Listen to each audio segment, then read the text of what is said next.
সোমবার দুপুর 12টা শাহবাগ মোড়ে ছাতা হাতে দাঁড়িয়ে আছে ট্রাফিকের দায়িত্বে থাকা পুলিশ সদস্য। সিগন্যাল নামেনি পুলিশ সদস্যের পাশ ঘেঁষে চলছে যানবাহন। আরেক পুলিশ সদস্য হামিদুল সিগন্যাল সামলাতে তিনি এক প্রকার ভেবাচাকা। এদিক সেদিক দৌড়েও যেন থামাতে পারছে না চালকদের।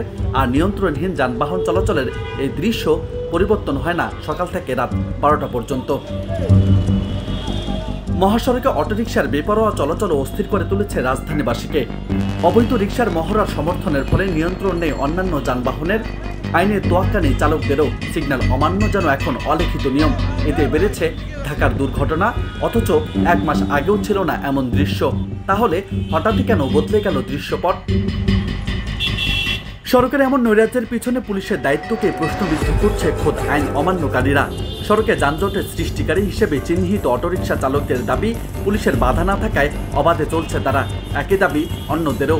সবাই চালায় না, আমরাও চালাই। পুলিশ তো ধরে না ধরে তো চালায় না। একজন যদি বন্ধ করে দেয় তাহলে আমরা আসবো না। আমরা আগে নিচে চালাচ্ছি, এখনো চালাবো না। সবাই চলাচ্ছে, আমরাও চলাচ্ছি এই রকমেরই। সরকার যদি একটা সিদ্ধান্ত দেয় এবার চলবে, আমরা সেই রকম চলবো। আইনের প্রতি তো শ্রদ্ধা অবশ্যই থাকবে, কিন্তু যখন আইন যেটা প্রয়োগ হবে তখন সেটা করব। যখন আগে যেরকম বাইরে চালাইছি, এখন যদি সেরকম আইন হয় আবার সে বাইরেই চালাবো। এটা অবৈধ, মানে সবাই উন্মুক্ত হয়ে গেছে, এই কারণে সবাই চালতেছে। এটা আনবাও কই যে এটা অবৈধ। এখন তো পুলিশে ওরকম পাওয়ার দেওয়া হয়নি, পুলিশ কিছু বলতেছে না। দেখলাম তো অনেক জনগণ চাইতেছে ক্লিয়ার করতে, পুলিশও চাইতেছে, কিন্তু ক্লিয়ার তো হইতেছে না। যানজট সব জায়গায় লেগে দিচ্ছে। আমাদের বর্তমান প্রশাসন একটু ভয়ে আছে, তারা সঠিকভাবে আইনটাকে পারফেক্টভাবে এটা প্রয়োগ করতে পারতেছি না। এই জন্য যে আবার কি তারা এরকম মানুষের দ্বারা, জনগণ দ্বারা ভীতগ্রস্ত বা তারা আক্রমিত না হয়। এখন মনে করেন যে তাদের কাছ থেকে বাইক ঘুরেই উল্টে যাচ্ছে। আবার দেখা যাচ্ছে যে রিক্সাওয়ালারা দেখা যাচ্ছে যে লেনের অতিরিক্ত এমন পরিমাণ সামনে যায়, অন্যদিকে রোড গাড়িগুলো যাইতে বিঘ্ন হয়, কিন্তু তাদেরকে এই ক্ষেত্রে কোনো অ্যাক্টিভিটি তাদের নাই, খুবই কম আগের তুলনায়। ছাত্র জনতার অভ্যুত্থানের পর অনেকটাই মনোবল ভেঙেছে পুলিশের। ফলে ঢাকার সড়কে এমন অসহায় দৃশ্য দেখেও যেন না দেখার ভান করছে ট্রাফিকের দায়িত্বরতরা। ট্রাফিক পুলিশের দাবি, নির্দেশনা নেই সড়কে আইন প্রয়োগের। এটা তো আমাদের কিছু করার নেই।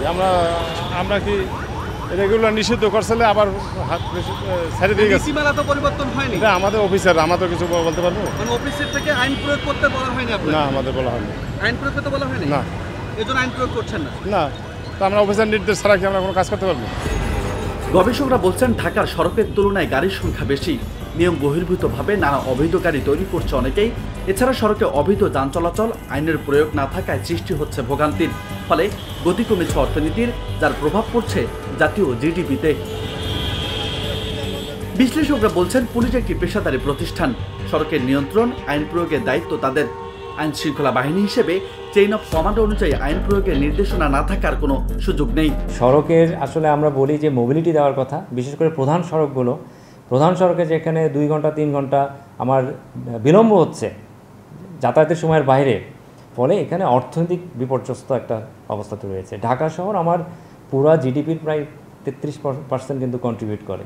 সেখানে মানুষের যে কর্মঘণ্টা নষ্ট, এটা কিন্তু আমার অর্থনীতিকে আরও মুক্ত করে ফেলবে।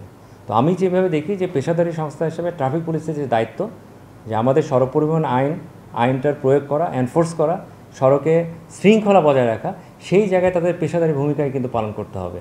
নির্দেশনার জন্য এখানে আমাদের ডিএমপি কমিশনার আছে, ট্রাফিক বিভাগের অ্যাডিশনাল কমিশনার আছে, তাদের একটা চেইন অফ কমান্ড আছে। এই চেইন অফ কমান্ড কিন্তু ভেঙে যাওয়ার কোনো সুযোগ আমি এখানে দেখছি না। অতএব আমি মনে করি যে তাদের যে কার্যকারিতা, সেটা পুরো দমে শুরু করা উচিত। এদিকে আইন প্রয়োগের নির্দেশনা না দেওয়ার বিষয়টি অস্বীকার করছেন ঢাকা মেট্রোপলিটন পুলিশের ট্রাফিক প্রধান খন্দকার নজমুল হাসান। সুস্পষ্ট নির্দেশনা আছে যে শুধু ওই যে তথাকথিত গাড়ি চেক করাটা করবে না, যে হাত তুলেই গাড়ি চেক করে কাগজপত্র চেক করে, ওইটা বন্ধ। ওইটা বলছে আরো কয়েকদিন পরে। কিন্তু কেউ যদি আইন ভঙ্গ করে, উল্টা পথে আসে, সিগন্যাল ভায়োলেট করে, রাস্তা ব্লক করে দাঁড়ায় থাকে, একেবারে এই যে ফুটপাতের উপর দিয়ে চলে, মামলা দিতে কোনো বাধা নাই। গবেষণা বলছে 2005 সালে ঢাকার সড়কের যানবাহন চলাচলের গড় গতি ছিল 21 কিলোমিটার, যা এই সময় এসে দাঁড়িয়েছে মাত্র 4 কিলোমিটারে। একই সাথে এই যানবাহনের গতি কমার সাথে সাথে কমেছে অর্থনীতির গতি। এতে জিডিপিতে যে অর্থ আসলে সড়ক থেকে আসতো তা কমে দাঁড়িয়েছে। সাধারণ মানুষ বলছে আইন প্রয়োগের যে নীরবতা পুলিশের সেটি ভেঙে সঠিকভাবে আইন প্রয়োগের মাধ্যমে সড়কের যে শৃঙ্খলা সেটি ফেরাতে হবে। রাজু আহমেদ, বার্তা 24।